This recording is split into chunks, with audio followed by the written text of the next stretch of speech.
શ્રી ગણેશાય નમઃ. પુરુષોત્તમ ભગવાનની જય. વસુદેવ સુતમ દેવમ કંસચાણુર્મર્દનમ દેવકી પરમાનંદમ કૃષ્ણમ વંદે જગદ્ગુરુમ. આજે સાંભળીશું અધ્યાય 27મો, કદ્રી બ્રાહ્મણનું આખ્યાન અને પરમા એકાદશીની વાર્તા અને આજે એકાદશીનું ભજન. અધ્યાય 27મો, કદ્રી બ્રાહ્મણનું આખ્યાન. મહર્ષિ વાલ્મીકી શ્રી મુખેથી પાવન પુરુષોત્તમ માસની પવિત્ર કથાનું શ્રવણપાન કર્યા પછી રાજા દ્રઢધન્વાએ ઋષિને દંડવત પ્રણામ કર્યા. મહર્ષિ વાલ્મીકી આશીર્વાદ આપીને પોતાના આશ્રમે પધાર્યા. એક દિવસની વાત છે. સંધ્યાકાળે રાજા રાણી ઝરૂખે બેઠા છે ત્યારે રાજા દ્રઢધન્વા બોલ્યો, હે સતી, આ ક્ષણભંગુર સંસારના ક્ષણિક સુખ ભોગવવાની હવે મને ઈચ્છા નથી. આ દેહ પણ નાશવંત છે. મારે હવે કાયાના કલ્યાણ માટે પ્રયાસ કરવા છે. આ સાંભળીને સતી રાણી બોલ્યા, હે નાથ, કૃપા કરીને મને પણ તમારી સાથે લઈ જાઓ. પતિવ્રતા નારી તો પતિના પડછાયા રૂપ છે. પતિના પગલે ચાલવું એ જ એનો ધર્મ છે. હે નાથ, સીતા, સાવિત્રી અને દમયંતી જેવી સતી નારીઓના જીવનમાંથી મને આ જ્ઞાન મળ્યું છે. રાજા દ્રઢધન્વાએ રાણીની માગણી સ્વીકારી. એ જ ક્ષણે પુત્રને બોલાવીને રાજનો કારભાર સોંપી દીધો અને માત્ર એક વસ્ત્રભેર વનમાં પ્રયાણ કર્યું. પુરુષોત્તમ માસ આવે ત્યાં સુધી ગંગાજીના પવિત્ર કિનારે વાસ કરી સ્નાન સંધ્યા કર્યા પછી પુરુષોત્તમ વ્રત શરૂ કર્યું. આખા મહિનાના ઉપવાસ કર્યા. વ્રત પૂર્ણ થતાં જ વિષ્ણુના પાર્ષદો વિમાન લઈને આવ્યા અને બંનેને સદેહ વૈકુંઠમાં લઈ ગયા.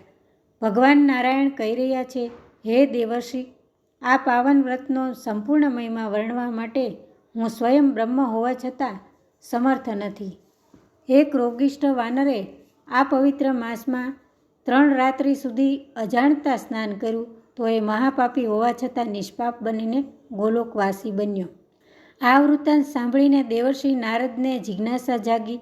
એમણે પૂછ્યું, પ્રભુ, વાંદરો વળી કઈ રીતે વ્રત કરી શકે? કૃપા કરીને મને વિસ્તાર સહ આ વાત કરો. નારાયણ પ્રભુ બોલ્યા, હે વત્સ, કઈ દેશમાં એક અત્યંત લોભી બ્રાહ્મણ રહેતો હતો. એનું નામ તો ચિત્રશર્મા હતું, પણ બધા એને કદ્રી કહીને બોલાવતા. લોભના કારણે એ કદી પૂજા, જપ, દાન, ધર્મ કે ધ્યાન કશું ન કરતો. દ્રવ્ય ભેગું કરીને જમીનમાં દાટતો રહેતો. એ આખો દિવસ ભટકતા લોકોને આજીજી કરતો, કરગરીને કાલાવાલા કરતો, દયા ઉપજે એવા શબ્દો બોલીને દક્ષિણા પડાવતો. ઘણા લોકો એને બરાબર ઓળખી ગયા. એનો તિરસ્કાર કરતા, એનું અપમાન કરીને કાઢી મૂકતા. એક દિવસ કદ્રી નામનો આ બ્રાહ્મણ નગરની બહાર આવેલા ઉદ્યાનમાં ગયો અને ત્યાંના માળી પાસે જઈને રડવા લાગ્યો. આજીજી કરતા બોલ્યો, હે ભાઈ, નગરના તમામ માણસો હું ગરીબ છું તેથી મારો તિરસ્કાર કરે છે, મને નગરમાં રહેવા દેતા નથી.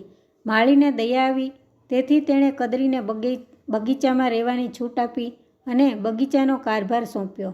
કદ્રીને તો ભાવતું હતું, નૈવેદ્ય કહ્યા જેવું થયું. એ ધરાઈને ફળ ખાતો અને બાકીના ફળ વેચી નાખતો. માળી પૂછે ત્યારે કહેતો કે ભાઈ, હું તો ભિક્ષા માગવા જાઉં છું. ત્યારે પક્ષીઓ ફળો ખાઈ જાય છે. અતિ લોભી એવો આ કદ્રી બ્રાહ્મણ 87 વર્ષ જીવ્યો ત્યાં સુધી ધન ભેગું કરીને જમીનમાં દાટતો રહ્યો. ન પોતે ખાધું, ન બીજાને ખાવા દીધું.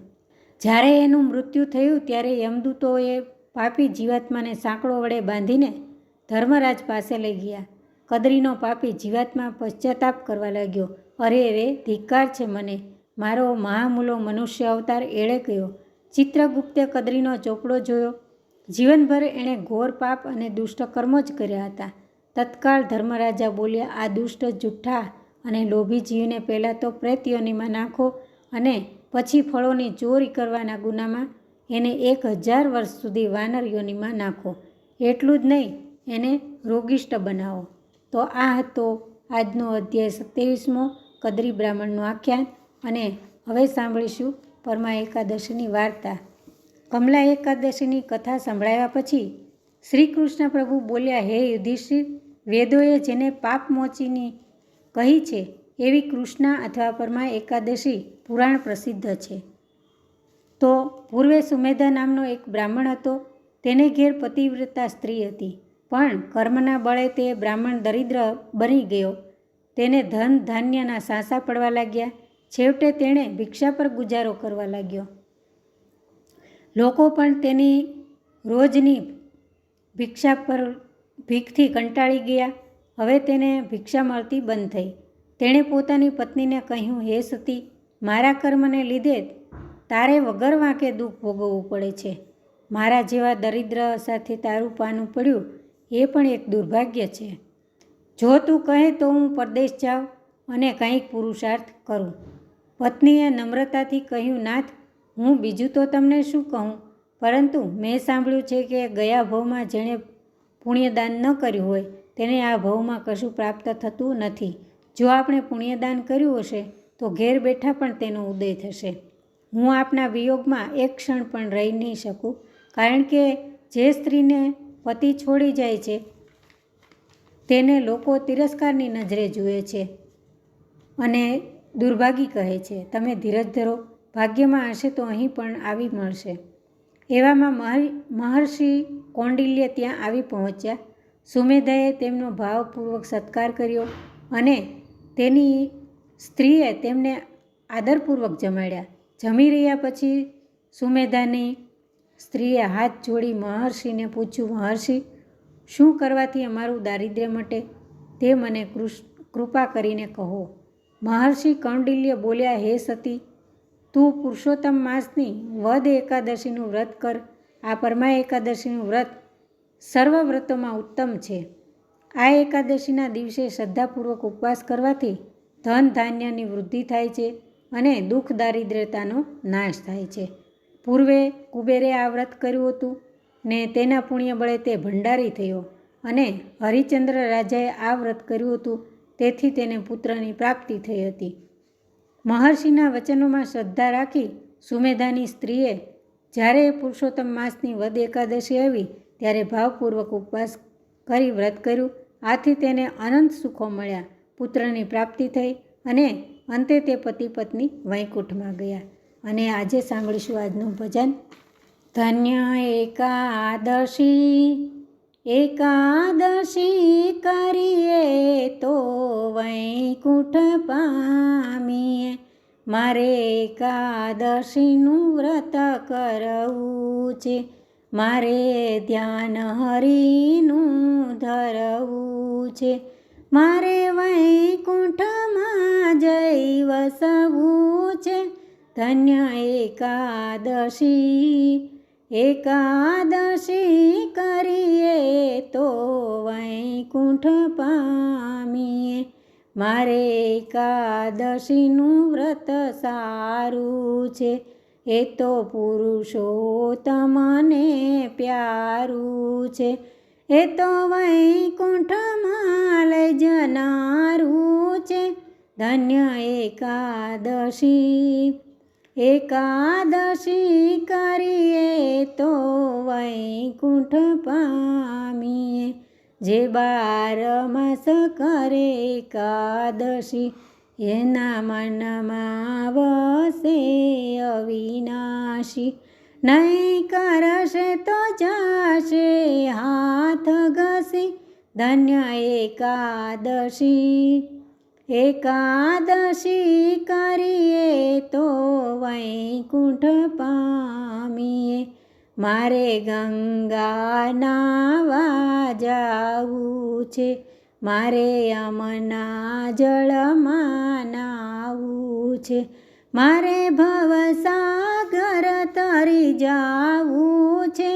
ધન્ય એકાદશી, એકાદશી કરીએ તો વ્રજ સુખ પામીએ. જેણે એકાદશીનું વ્રત કીધું છે તેના 5 પદાર્થ સિદ્ધ્યા છે. તેને પ્રભુએ પોતાના કરી લીધા છે. ધન્ય એકાદશી, એકાદશી કરીએ તો વૈકુંઠ પામીએ. અમરીશે એ વ્રત કીધું છે, દંડ દુર્વાસાને દીધું છે, રસ કલ્યાણ રાયે પીધું છે, ધન્ય એકાદશી કરીએ તો વૈકુંઠ પામીએ, અરે એકાદશી કરીએ તો વૈકુંઠ પામીએ। કૃષ્ણ કનૈયા લાલ કી જય, પુરુષોત્તમ ભગવાનની જય।